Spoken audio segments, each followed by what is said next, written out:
Morning, Dan and Amy. Well,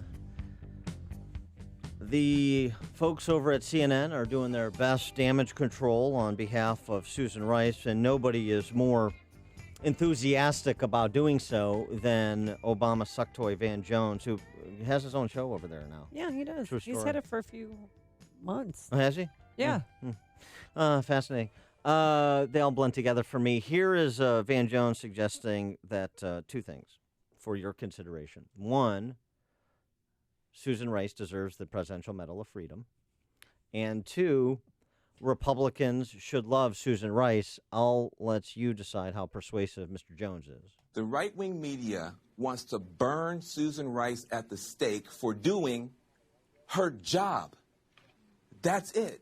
Susan Rice was our national security advisor. To give good advice, you got to ask good questions, especially when fishy-looking stuff lands on your desk. Okay? Now, finding out for yourself the names of sketchy people doing possibly sketchy things is called unmasking. Okay? Now, it doesn't mean revealing that to the whole world. That would be illegal. It does mean revealing those names to yourself at your desk so you can do a better job advising the president. As best we can tell, that's all she did. Her job. Now, if she were a terrible person, up to no good, trying to ruin Donald Trump, you know what she would have done? What she could have done? What? She could have called a press conference in the middle of the election, like James Comey did from the FBI, okay? She could have run around screaming bloody murder. Look what I found, look what I found. She didn't do that. She got very disturbing information, and she looked into it. And as best we can tell, she did her job inside the proper channels. For doing this, Donald Trump should give Susan Rice the Presidential Medal of Freedom, okay? Somebody like Comey would have run to the cameras, created a huge firestorm, and possibly wrecked his campaign. So Republicans should love Susan Rice. All right, we'll see if we can get a second on that Presidential Medal of Freedom nomination from our friend Jonah Goldberg, who, of course, is National Review columnist, author of many books, including Liberal Fascism and The Tyranny of Cliches, and I know he's got a book forthcoming as well. Jonah, thanks so much for joining us. Appreciate it. Hey, great to be here. So what about that? You persuaded that by Van Jones' argument about Miss Rice? No, I mean, it's the whole thing is there's just so much protesting too much about Susan Rice. I mean, I don't quite get why this woman has become the sort of dashboard saint for the liberal establishment, and that no one may speak an unkind word in her direction. She's just not that important to the Republic. I don't understand. There's this weird wagon circling that's going on where, CNN, Washington Post, it's as if maybe she's like super popular on the inside and I'm not aware of it, and she's got these great friendships and relationships, or maybe Hydra has been planning on making her Secretary of State for a really long time, and they don't want to lose that. I just don't get it. But they're going from 0 to 100 to defend her without any facts, and then they claim that we don't need any more facts. So it's good. Right. But why is Susan Rice's role in the Obama spy story such a big deal? Why is her role? Yeah. Well, I don't know that it is. I mean, I want to find out more stuff. I want to find out what exactly she did. Van Jones has no idea what she did and what she didn't do. He is basically just coming up with a spin that helps her and then says we don't need to know anymore. That's CNN's MO in this whole thing. I am not with some of my right-wing friends that this proves, this vast conspiracy and proves Donald Trump's tweets right and that this is Watergate necessarily. I just don't know yet. Well, right. I want to know how much she unmasked, who she unmasked, why she unmasked. There is no reason she cannot testify before Congress and explain what she did and how she did it and why she did it, and then we'll know. But this idea that it is obvious that this is a witch hunt, or as they're saying in parts of MSNBC that this is racist, yes. It's just nonsense. Well, here's the thing, though, too.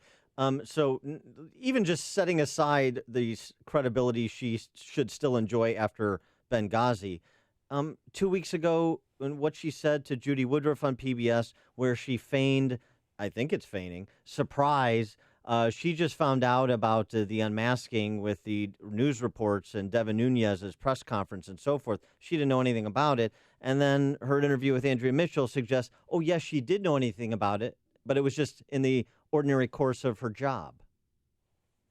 Yeah, look, I mean, it's too cute. It's, you can't claim to have no clue what someone is talking about. Gorilla in the corner of the house? What are you talking about? And that makes no sense. Oh, you mean the chimpanzee? Oh, well, that's a completely different thing. You can't pretend that you can't even get your mind around the accusation. And then 2 weeks later, we go, oh, yeah, sure, I did a lot of unmasking. That happened all the time, but that was, legitimate. Henry David Thoreau has this great line where he says, some circumstantial evidence is very compelling, like when you find a trout in the milk. Yes. And this seems to be like one of those times. Yes. So where do you think it's going to go from here? Oh, I think the living will envy the dead. No, I don't know. I mean, I don't know. Again, there are a lot of people, partly out of a sort of desperation to change the subject from Trump's tweets or to vindicate Trump's wiretapping tweets, partly as a way just to sort of be on offense again, because conservatives really miss being on offense, and being on defense is always harder, always has been. There's just this really aggressive rush to assume that all of this has been proven and that this is Watergate and that this is a huge deal. I don't know. I mean, I think we should wait for the facts and see what happens. I mean, that's crazy talk. We all agree things have been going in a weird direction for a long time, and the idea that we all know what the future is going to be in 2 weeks, never mind 2 months, is sort of a bit far-fetched. Waiting for the facts before you draw conclusions, that's just crazy talk. What kind of D.C. Beltway insider are you? So here, I was reading your latest installment of the G-File, not to be confused with the G-Spot, which is where Comiskey, is where the White Sox play, the new name of Comiskey. But always an informative, entertaining read. And you suggest that in order for Trump to be more successful as a president in the wake of particularly the Obamacare replace, he needs to be more conventional. Explain yourself. Yeah, look, I mean, the vast majority of Trump's problems in the last 75 days of his presidency are of his own making. Those tweets. This is something I have when I try to explain this to some of my friends in the Fox green room, they look at me the way my basset hound used to look at me when I tried to feed it a grape. But, those could kill.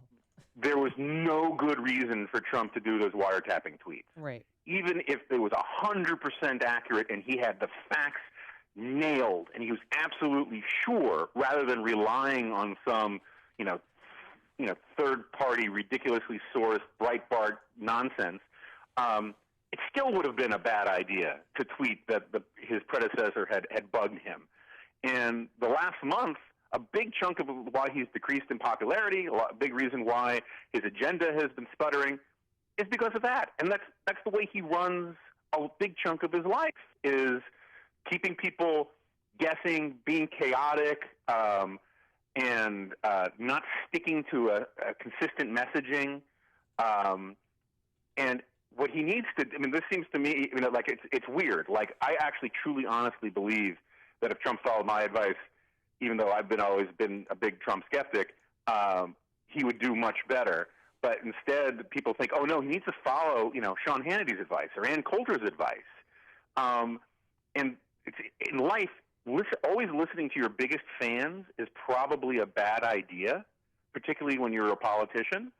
And what he simply needs to do is reassure the public that it's not going to be chaos, reassure the public that he's got a grip on the job, reassure the public that there's a steady hand at the wheel, and that would bring back a lot of the independence that he's lost. It would reassure some Democrats. It would also give the Democratic Party a little more pressure to actually work with him on some things. Now, I don't actually want them to work with him on some things because I'm pretty conservative, but politically, the smartest thing he could do is reach out to Democrats, reassure the public, and get his popularity rating up so that Congress has more incentive to work with him. It seems to me, I mean, he did this yesterday. We're talking about policy in Syria in the presser with King Abdullah II, where he talks about how flexible he is, and he's proud of his flexibility. And being flexible is fine, but the lesson it doesn't seem like he learned from Reagan is Reagan was flexible, but he was always flexible from a foundation, core principles. So you had a sense that there was stability there. You knew what was informing his decision-making, even when he moved off of his originally stated position, where Trump is a bit of a leaf in the wind, and so his flexibility just adds to the chaos. It doesn't enhance stability. Yeah, so, I mean, what you're getting at is the fundamental problem of being there's a fundamental difference between being flexible about means and flexible about ends. Yeah. If you're flexible about if you want to take the path of least resistance to your desired destination, well, that makes a lot of sense. If you're the kind of person who says different tools for different problems, that makes a lot of sense.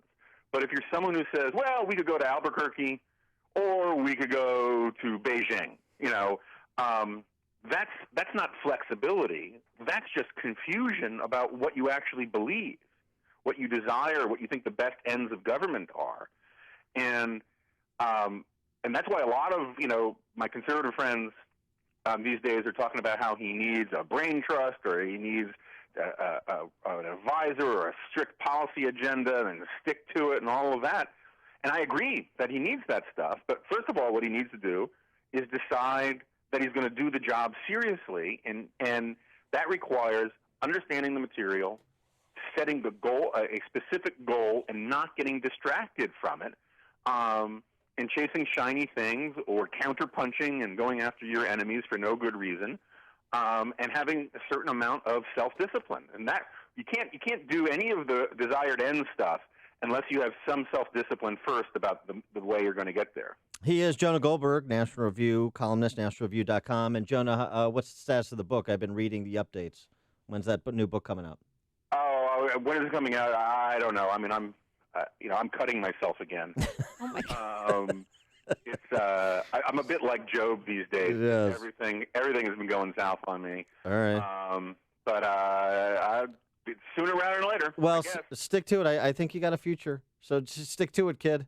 We'll look forward to the book. Jonah Goldberg from National Review, the author of Liberal Fascism, The Tyranny of Cliches, and a forthcoming book to be named later. Jonah, thanks so much for joining us. Appreciate it.